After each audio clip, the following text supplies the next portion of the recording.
តាមពុកព្រោះស្រើនាងកលភ្ជួស្រែចាំលួយលើរនោះរស់ដីកូនសូមជីងផងតាមព្រិងក្បាលស្រែឡើងបេះផ្លែទុកផ្ញើបងបងថ្ងៃបារសៀលដឹកគោទៅចងមិត្តភក្តិកង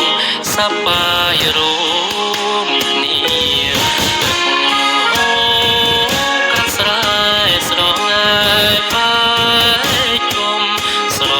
ទឹកជន់នោមគ្នាតាដាក់បងកាយរួចមើលលោកគេមិនចាំមកតន